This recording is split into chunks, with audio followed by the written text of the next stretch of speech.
क्या करूं यार। अब सह नहीं पा रहा हूं। सोचता हूं कोई प्राइवेट नौकरी कर ही लूं। बहन की शादी के लिए पैसे इकट्ठे करने हैं। पिताजी की तबीयत खराब है, उनका इलाज कराना है। माँ भी मेरी बहुत बुजुर्ग हो चुकी हैं। घर की व्यवस्था बिगड़ गई है। मैंने अब तक बहुत मस्ती करी, बहुत मौज किया, लेकिन कभी ये नहीं सोचा कि आगे क्या होगा। आज मेरे पिताजी जब ड्यूटी पे नहीं जा रहे हैं, उन्होंने मुझे कहा कि बेटा, अब तुम्हारी बारी है कमाने की। बहुत हो गई पढ़ाई लिखाई, अब कोई नौकरी ढूंढो। इस बात को सुनकर दिल पे ऐसा बादल का टुकड़ा गिरा, जैसे कि मुझे क्या हो गया, मैंने क्या सुन लिया। मुझे मेरा बचपन, मेरी जवानी एक सेकंड में गायब हो गई। मैं सब कुछ बदल सा गया है। मैं सोच रहा था कि शायद अब मुझे सच में काम करना पड़ेगा, लेकिन जो मैंने सपने सोचे थे, कभी मैंने सोचा मैं सीबीआई में जाऊंगा, कभी मैं एरोप्लेन उड़ाऊंगा, कभी मैं मिसाइल मैन बनूंगा, इसरो में जाऊंगा, कुछ नहीं तो मैं एसएससी में जाऊंगा, एमटीएस में जाऊंगा, पुलिस कांस्टेबल में जाऊंगा। मैंने इतनी सारी चीज़ें सोची थी, विजुलाइज की थी, लेकिन कभी मैंने ये नहीं सोचा कि क्या ऐसा भी दिन आएगा जब मुझे काम करना पड़ेगा, मेरे घर की स्थिति इतनी ख़राब हो जाएगी। लेकिन आज वो स्थिति आ गई है।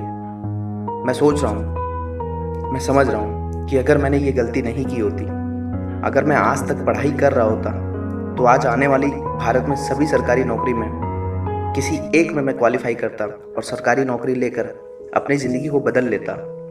सरकारी नौकरी का नाम आते ही पिताजी की भी तबीयत ठीक हो जाती, माँ का बुढ़ापा भी बदल जाता और बहन की शादी तो मिनटों में हो जाती। क्योंकि जब से एक सरकारी नौकरी एक घर में आती है, तो उस घर का बहुत कुछ बदल जाता है।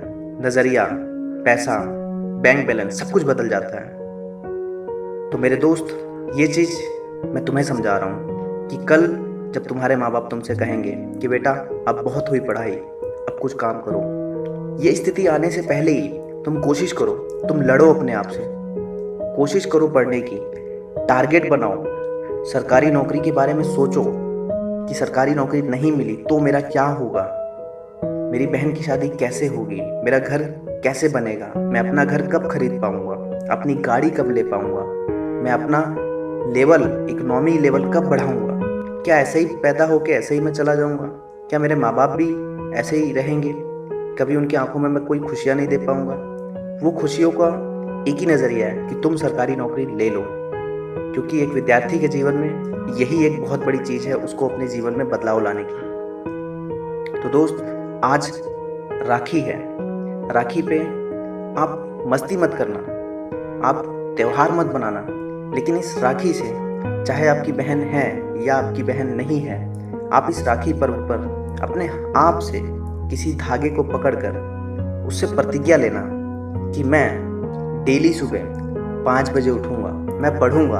आपकी सिचुएशन जैसी भी हो सकता है आप नाइट में ड्यूटी करते हो सकता है आप दिन में ड्यूटी करते हो, लेकिन आप अपनी राखी से प्रतिज्ञा लेना कि 5 से 6 घंटे मैं निकालूंगा, चाहे मुझे कुछ भी हो जाए, चाहे मुझे बुखार आ जाए, चाहे मेरे सर में दर्द हो, लेकिन मैं पढ़ाई नहीं छोड़ूंगा, चाहे मुझे समझ में आए या ना आए। मेरा सिर्फ कर्तव्य होगा, मुझे पढ़ना है। क्योंकि जब कर्तव्य पढ़ाई होती है तो वो नौकरी तक जरूर लेके जाती है, लेकिन अगर आपका कर्तव्य सरकारी नौकरी है, पढ़ाई नहीं है, तो केवल आप सोचते रहोगे और लोग आगे निकल जाएंगे, आप पीछे रह जाओगे। इसलिए अपना कर्तव्य को पढ़ाई बनाओ कि आपका कर्तव्य है 5 से 6 घंटे रोज पढ़ना, और ये सोच सोच के पढ़ना कि जब सरकारी नौकरी नहीं लगेगी तो अपनी माँ को नई साड़ी कहाँ से खरीद के दोगे, पिताजी को अच्छे कपड़े कहाँ से खरीद के दोगे, अपने जीवन में बदलाव कहाँ से लाओगे। किराए पे रह रहे हो, हर महीने मकान मालिक किराया लेने आएगा, कभी कभी कुछ उल्टा सीधा भी बोलेगा, सुनना पड़ेगा। इस चीज़ को कब बदलोगे? जब सरकारी नौकरी लगेगी तब बदलोगे। जब अपना खेत, अपनी गाड़ी, अपना घर होगा, कोई कुछ नहीं बोलेगा।